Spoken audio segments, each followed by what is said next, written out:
The German intelligence officers stood in the interrogation room at Stalag IX-B near Bad Orb, studying the 3 American prisoners who had been brought in that morning. It was December 11th, 1944, and these men had been captured 2 days earlier during fighting near the German border.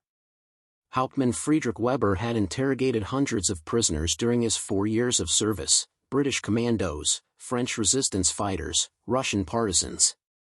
He knew what soldiers looked like after weeks of hard combat and short rations. But these Americans were different. They were enormous. The shortest of the 3 stood perhaps 5 feet 10 inches tall. The other 2 were well over 6 feet.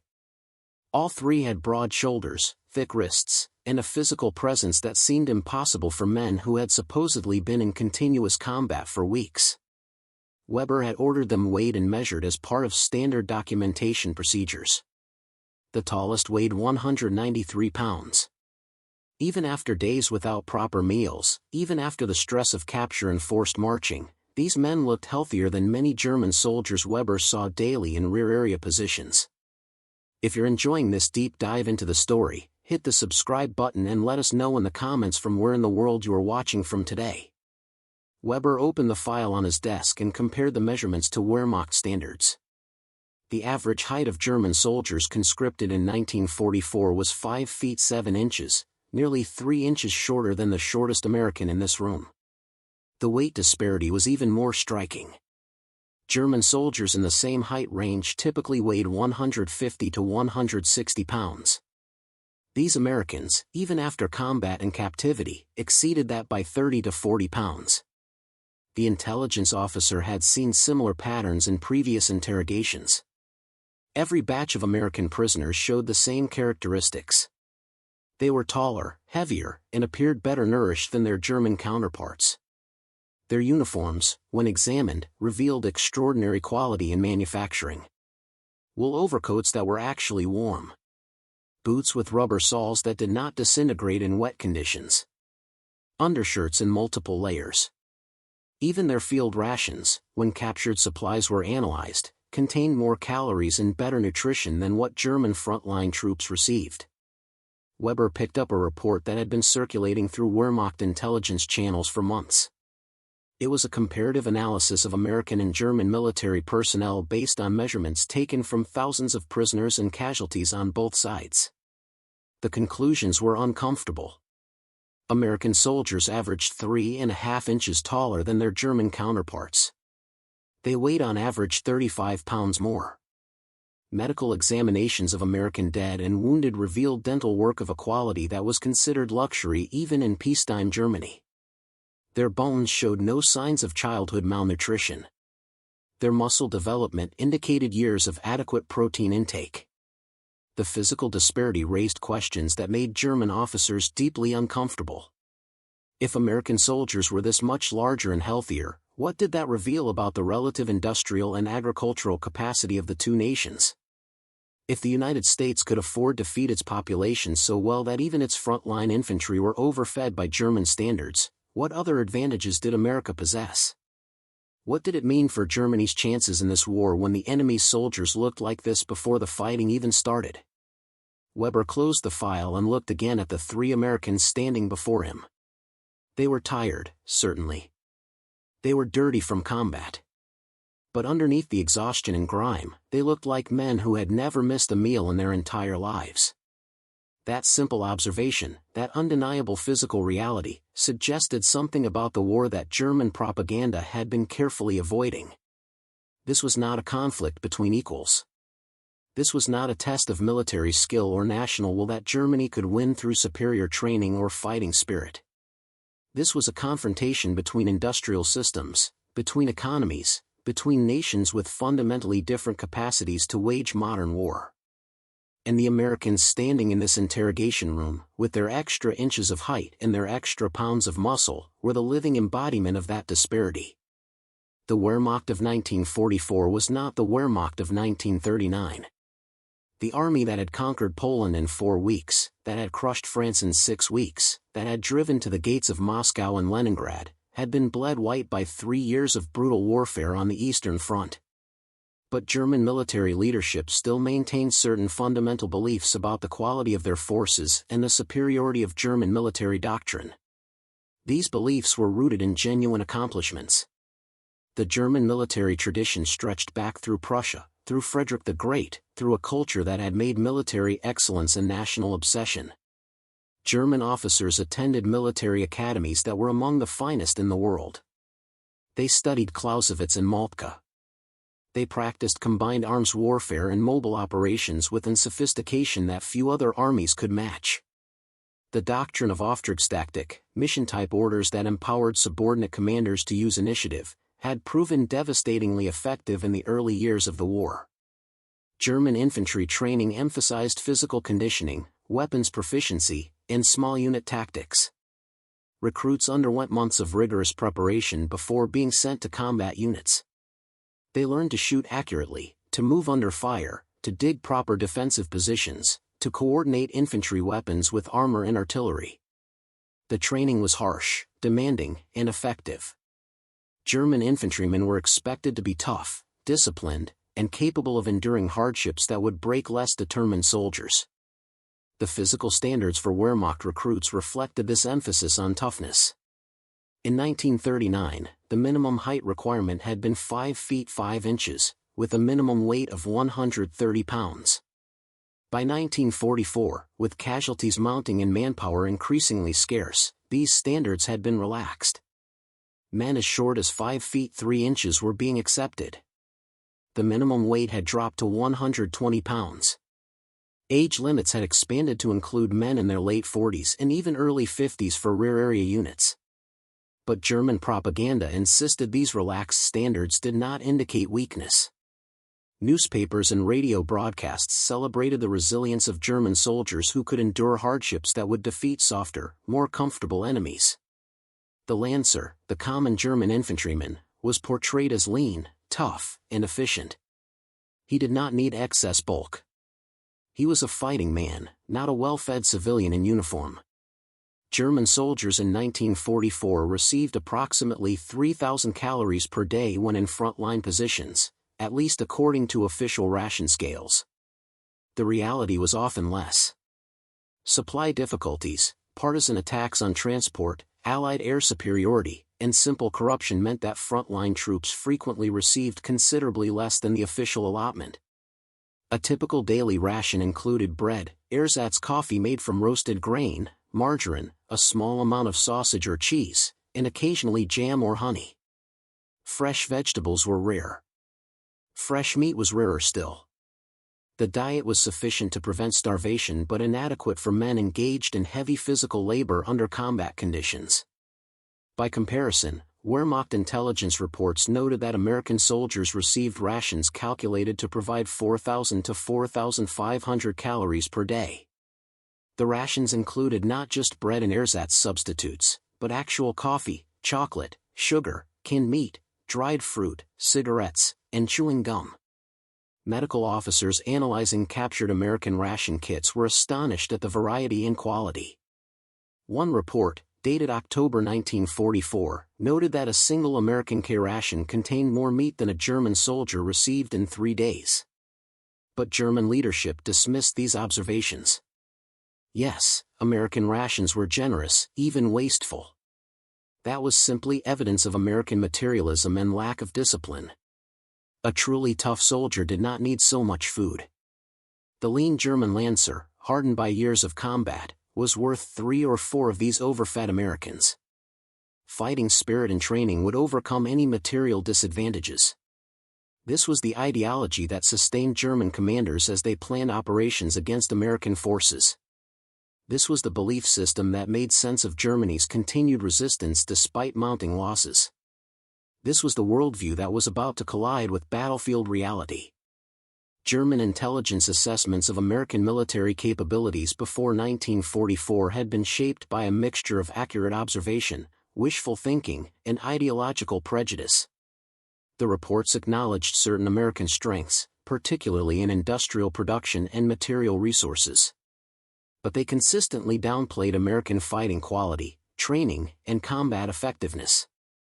A Wehrmacht intelligence summary from 1943, distributed to division and corps commanders, characterized the typical American soldier as poorly motivated, inadequately trained, and overly dependent on material support. The assessment noted that American units required extensive logistical infrastructure and became ineffective when separated from their supply lines. American infantry, the report claimed, showed little initiative in offensive operations and tended to withdraw when faced with determined resistance.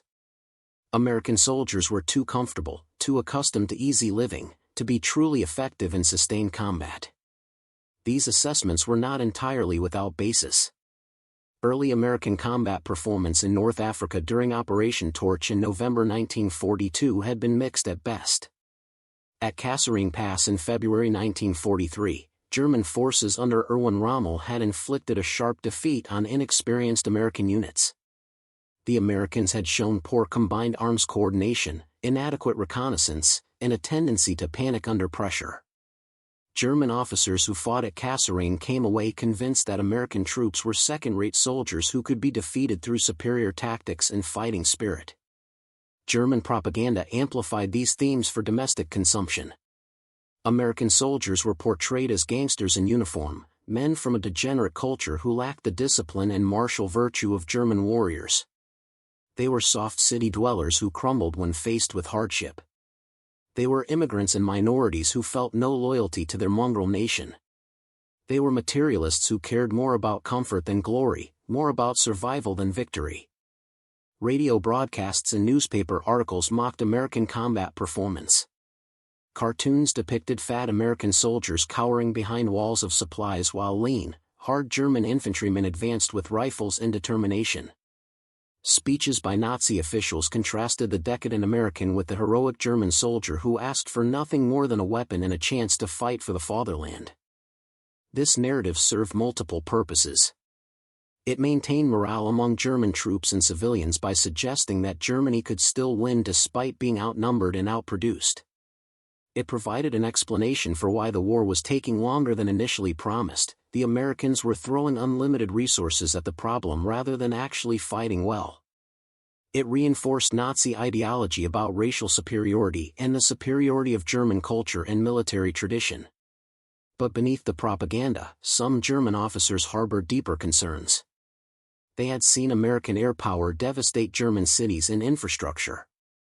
They had watched American bombers, flying in formations of hundreds, strike deep into German territory with near impunity. They had observed American naval construction that produced more ships in months than Germany could build in years. They had read intelligence reports about American tank production, artillery production, aircraft production, all at scales that dwarfed German capacity. The question that thoughtful German officers could not quite answer was this: if Americans were truly as soft and incompetent as propaganda claimed, how had they built this enormous military machine? If they lacked discipline and fighting spirit, how were they coordinating operations across multiple continents? If they were gangsters and criminals in uniform, why were they fighting with such apparent organization and persistence? The interrogation of American prisoners offered partial answers, but the answers were troubling. These Americans were not starving conscripts forced into service. They were not hollow-eyed men who had been fighting without rest or relief for months. They were well-fed, well-equipped soldiers from a nation that clearly had resources to spare. They came from a country that could afford to make all its soldiers big and healthy, that could afford to give them dental care and multiple uniforms and more food than they could eat. And if America could afford all that for millions of soldiers, what else could America afford? What else was coming?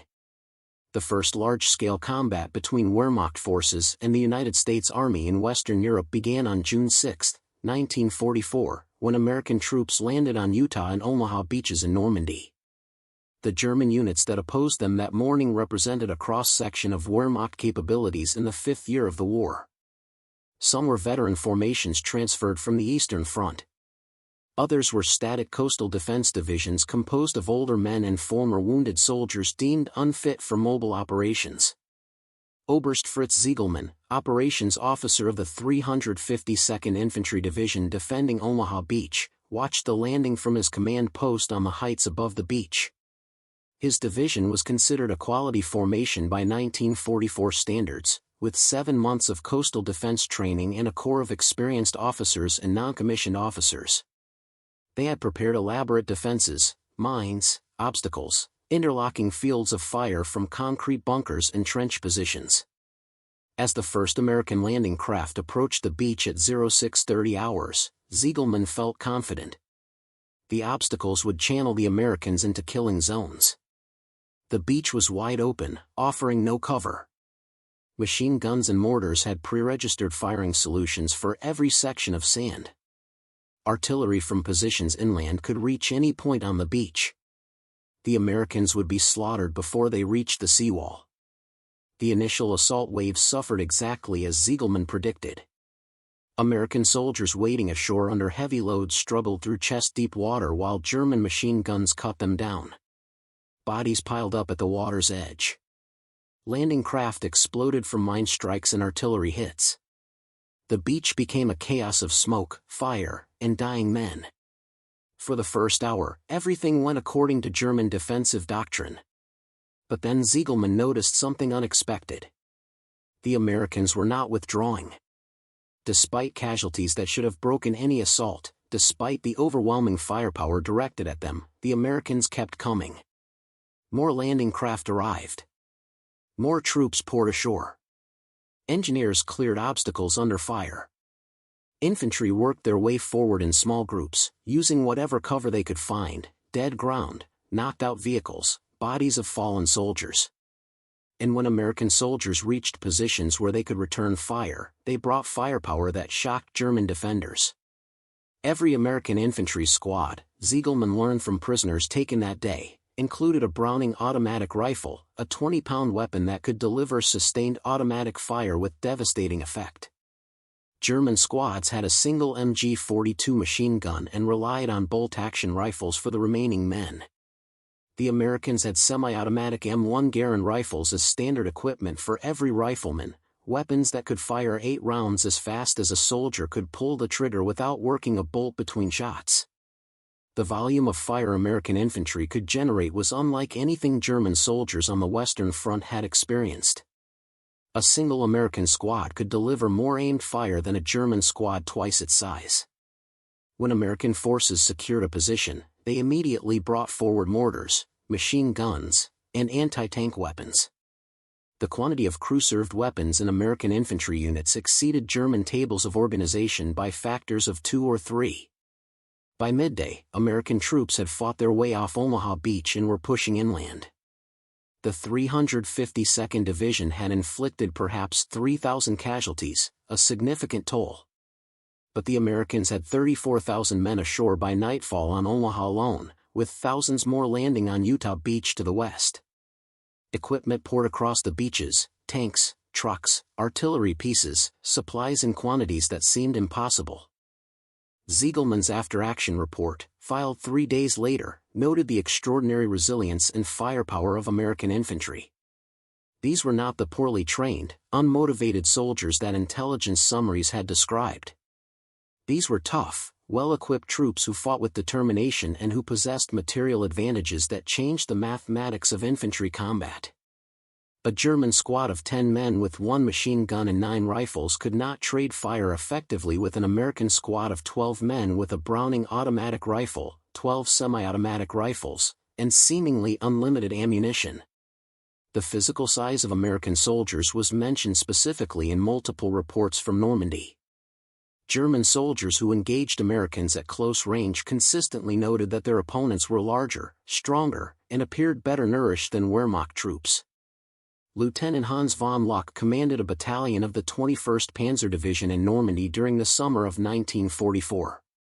His unit had fought in North Africa and on the Eastern Front, and von Locke considered himself an experienced judge of enemy capabilities. On June 8, his battalion captured several American soldiers from the 4th Infantry Division during fighting near St. Mary-Église. Von Locke personally questioned the prisoners. One was a sergeant from Pennsylvania, a farm boy before the war, who stood 6 feet 1 inch tall and weighed approximately 185 pounds. The man had been in combat for 2 days with minimal sleep and no hot food, yet he looked healthier than von Locke's own soldiers who had been in relatively static defensive positions for weeks. The American's uniform was still largely intact, the wool was thick and well-made. His boots were barely worn despite the march from the beach. His equipment, once examined, revealed extraordinary quality and quantity. The American carried a full web belt with ammunition pouches, a canteen that held a full quart of water, a first aid kit containing morphine, sulfa powder, and real bandages rather than the paper substitute German soldiers now received. He had a bayonet, an entrenching tool, and a backpack containing a complete change of uniform, spare socks, toiletries, writing paper, and 3 full boxes of rifle ammunition. His personal rations included chocolate, coffee, cigarettes, and canned meat. Von Luck ordered his quartermaster to weigh and catalog the equipment. The total load the American soldier had been carrying exceeded 70 pounds, not including his M1 rifle. A German infantryman in 1944 typically carried 45 to 50 pounds of equipment, and much of that equipment was of noticeably inferior quality to the American gear. The sergeant spoke some German, learned from grandparents who had emigrated before the First World War.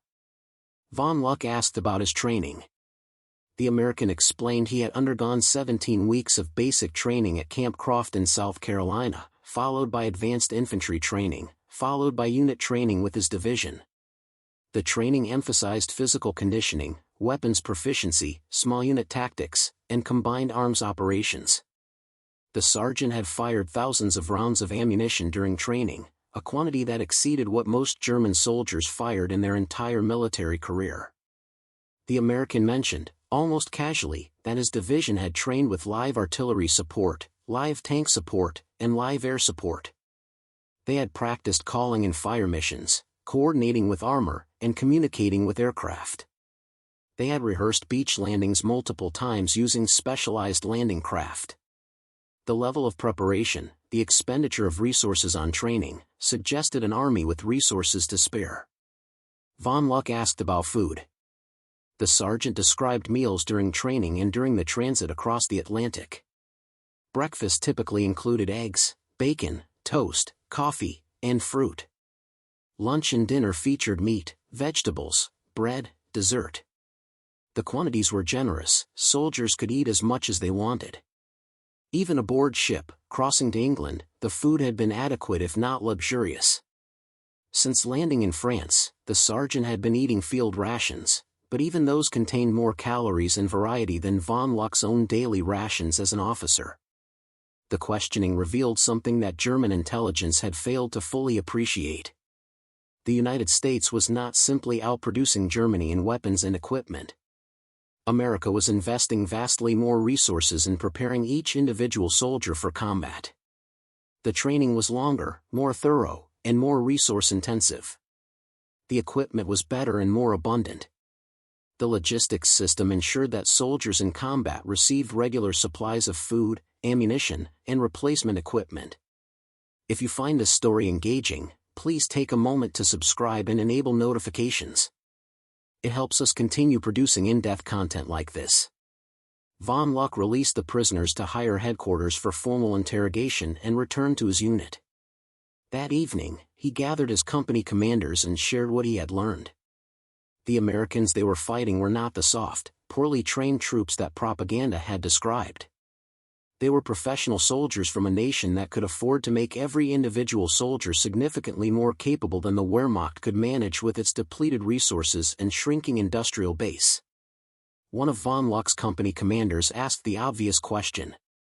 If this was the quality of American infantry, and if America could produce millions of such soldiers, all equally well equipped and trained, what chance did Germany have? Von Luck had no answer. The full scope of American material superiority became apparent to German forces not through any single battle but through accumulated evidence gathered over months of continuous combat. Wehrmacht intelligence officers compiled reports from all sectors of the Western Front, and the picture that emerged was consistent and deeply troubling. A captured American supply depot near St. Lo in July 1944 contained more material than an entire German division could expect to receive in a month. Crates of ammunition stacked 20 feet high. Barrels of fuel by the hundreds. Medical supplies that included penicillin, a drug so rare in German hospitals that it was reserved for only the most critical cases, yet the Americans issued it routinely to frontline aid stations. Food supplies that included not just basic sustenance but luxuries, canned fruit, chocolate, sugar, coffee, cigarettes. The cigarettes became a particular symbol of American abundance for German soldiers.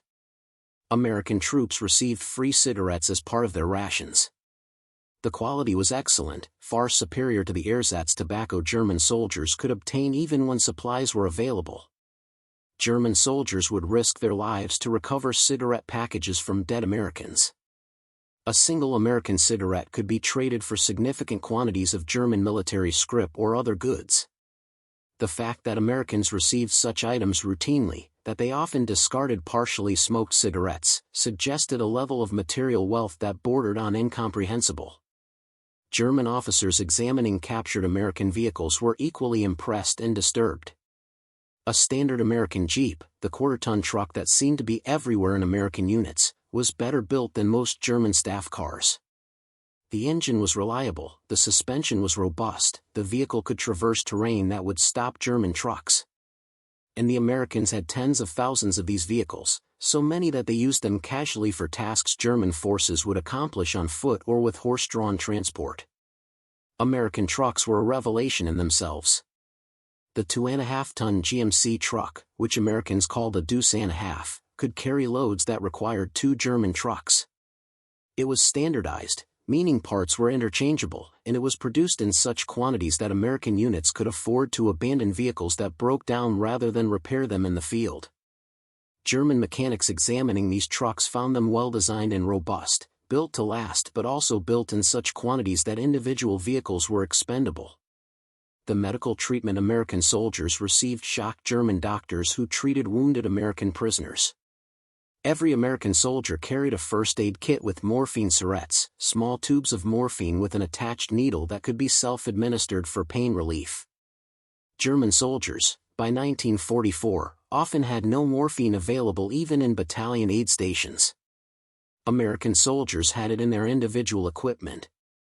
American wounded were evacuated quickly from the battlefield by a well-organized system of aid stations, clearing stations, and field hospitals supported by ambulances and medical personnel in quantities that exceeded German medical services by substantial margins.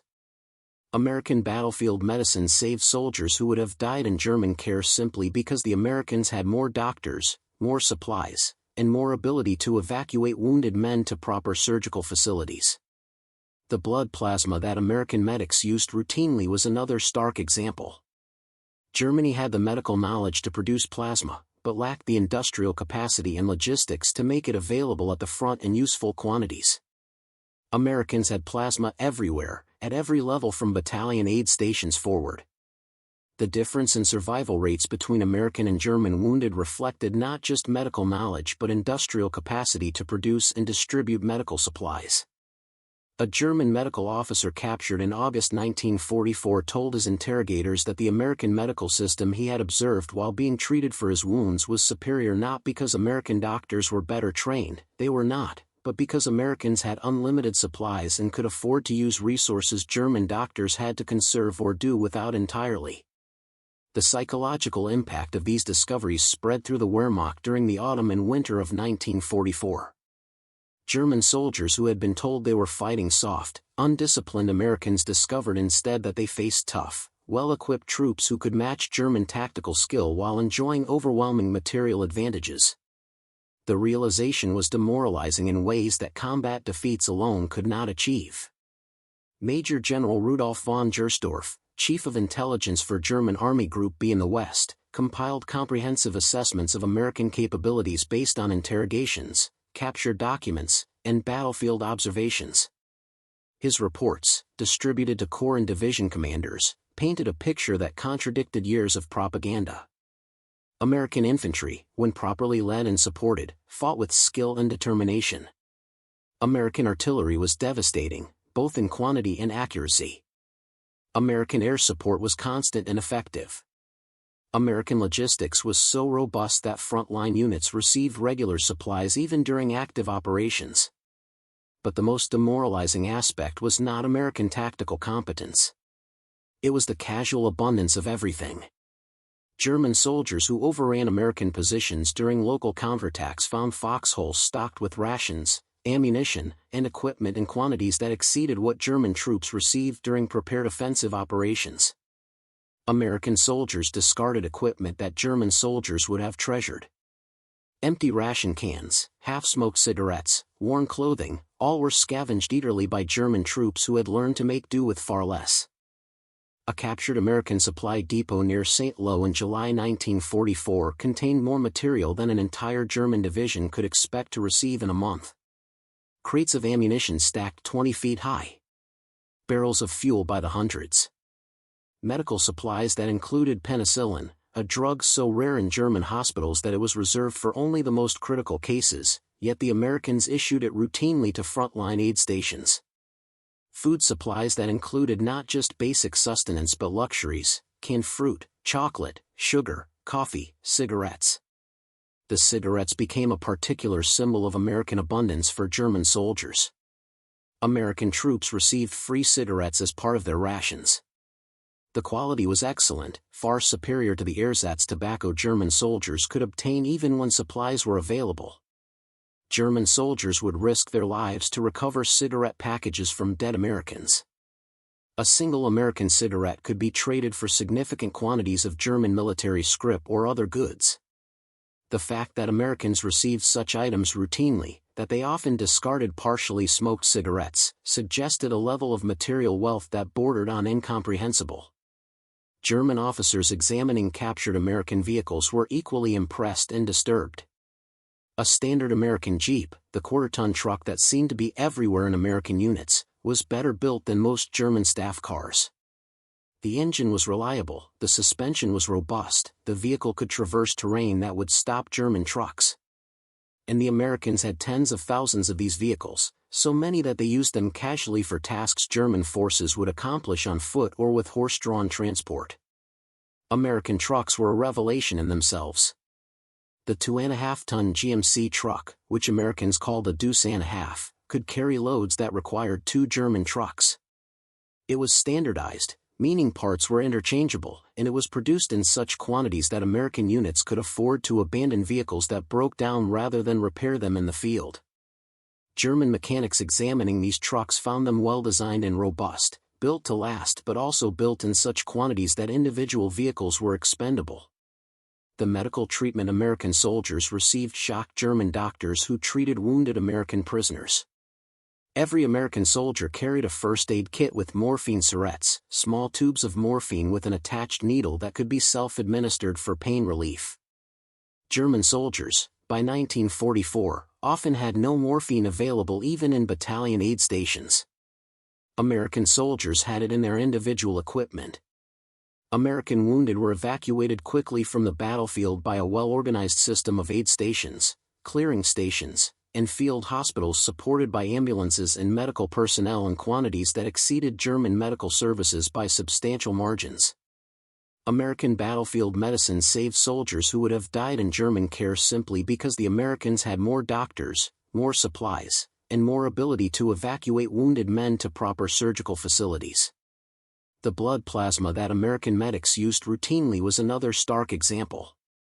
Germany had the medical knowledge to produce plasma, but lacked the industrial capacity and logistics to make it available at the front in useful quantities. Americans had plasma everywhere, at every level from battalion aid stations forward. The difference in survival rates between American and German wounded reflected not just medical knowledge but industrial capacity to produce and distribute medical supplies. A German medical officer captured in August 1944 told his interrogators that the American medical system he had observed while being treated for his wounds was superior not because American doctors were better trained, they were not, but because Americans had unlimited supplies and could afford to use resources German doctors had to conserve or do without entirely. The psychological impact of these discoveries spread through the Wehrmacht during the autumn and winter of 1944. German soldiers who had been told they were fighting soft, undisciplined Americans discovered instead that they faced tough, well-equipped troops who could match German tactical skill while enjoying overwhelming material advantages. The realization was demoralizing in ways that combat defeats alone could not achieve. Major General Rudolf von Gersdorf, Chief of Intelligence for German Army Group B in the West, compiled comprehensive assessments of American capabilities based on interrogations, captured documents, and battlefield observations. His reports, distributed to corps and division commanders, painted a picture that contradicted years of propaganda. American infantry, when properly led and supported, fought with skill and determination. American artillery was devastating, both in quantity and accuracy. American air support was constant and effective. American logistics was so robust that frontline units received regular supplies even during active operations. But the most demoralizing aspect was not American tactical competence. It was the casual abundance of everything. German soldiers who overran American positions during local counterattacks found foxholes stocked with rations, ammunition, and equipment in quantities that exceeded what German troops received during prepared offensive operations. American soldiers discarded equipment that German soldiers would have treasured.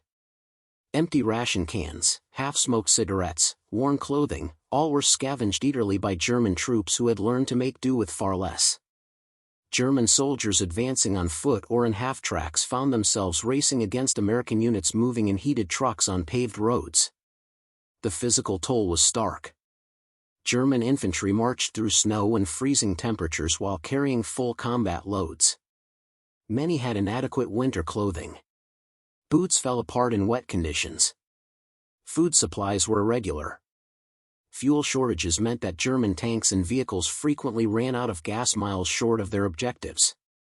American soldiers, even when retreating or defending desperately, received regular resupply by truck convoy.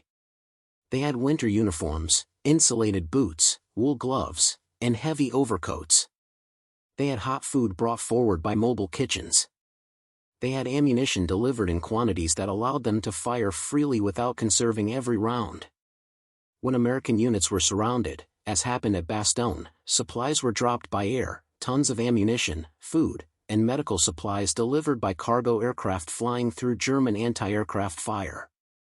The contrast between German and American supply systems was perhaps most visible at Bastogne.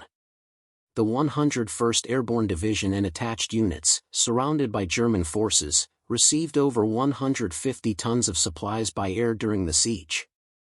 German forces attacking Bastogne, operating from bases just miles away, struggled to bring forward enough ammunition and fuel to sustain their attacks. American aircraft could deliver more supplies to a surrounded garrison than German trucks could deliver to units with open supply lines. When Allied air forces cleared on December 23, ending days of fog and low clouds that had grounded aircraft, the battlefield transformed. American and British fighter bombers appeared in numbers German soldiers had not seen concentrated in a single sector. They attacked every German column, every vehicle, every position they could identify. The destruction was systematic and overwhelming.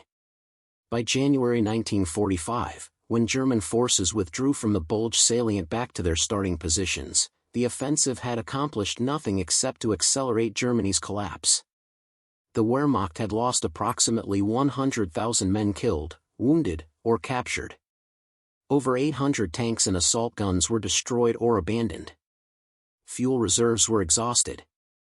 The divisions committed to the offensive were shattered formations, combat ineffective and unable to defend against the Allied offensives that would follow. The American forces had suffered heavily as well, approximately 80,000 casualties including 19,000 killed. But American divisions were replaced, refitted, and returned to combat within weeks. The soldiers lost were mourned, but the military machine continued functioning without pause. Fresh divisions arrived from the United States. New equipment replaced losses. The offensive that was supposed to cripple American capabilities had instead demonstrated that America could absorb devastating losses and continue fighting without strategic impact. For German soldiers who survived the Bulge, the experience confirmed what many had already suspected. This war could not be won. The material disparity was too great. American artillery fired more shells in a day than German artillery had available in a week. American armor advanced with unlimited fuel while German tanks sat immobile for lack of gasoline. American infantry fought from positions stocked with ammunition while German infantry rationed bullets. American wounded received immediate medical care while German wounded often lay in aid stations for days waiting for transport to hospitals. And the Americans themselves, those oversized, overfed soldiers, fought with a competence that German propaganda had insisted was impossible for a mongrel democracy. They were not military geniuses, they made mistakes, showed inexperience, sometimes panicked under pressure. But they learned quickly, adapted to German tactics, and most importantly, they kept coming. For every American unit destroyed, 2 more appeared. For every tank knocked out, 5 more arrived. The industrial capacity behind them was functionally unlimited by the standards of German warfare in 1945. The height measurements that Hauptmann Weber had recorded in December 1944, those extra 3.5 inches of average height difference between American and German soldiers, represented far more than nutrition and genetics. They represented 2 different industrial systems, 2 different economies, 2 different societies' capacity to mobilize for modern war. The Americans were taller because they had always eaten better. They had always eaten better because American agriculture was more productive. American agriculture was more productive because of mechanization, fertilizers, and infrastructure. That same industrial capacity that made American soldiers taller also made American tanks, aircraft, ships, artillery, and every other implement of war in quantities Germany could not approach. The war continued for 4 more months after the Bulge. German forces fought skillfully and desperately, making the Allies pay for every mile of advance into Germany. But the outcome was never in doubt after January 1945. The only question was how long the dying would continue. When German officers surrendered in May 1945, many expressed shock at seeing American supply depots, airfields, and logistics installations operating in Germany itself. The scale of material that Americans had moved across an ocean, across beaches, through destroyed French ports, and into the heart of Europe exceeded what German logistics could accomplish in their own country with intact infrastructure. One German general, touring an American supply depot at Nuremberg after the surrender, estimated that the facility contained more supplies than his entire army group had received in the final 6 months of the war. The Americans had been 3.5 inches taller. They had been 10 times deadlier. Not because of individual fighting spirit or tactical skill, but because they came from a nation that could afford to make them bigger, equip them better, feed them more, and replace them when they fell. That was the truth that German soldiers learned through bitter experience in 1944 and 1945. That was the truth their leaders had tried to deny until denial became impossible. That was the price of fighting a modern industrial war against an opponent with vastly superior economic capacity. Thank you for watching. For more detailed historical breakdowns, check out the other videos on your screen now and don't forget to subscribe.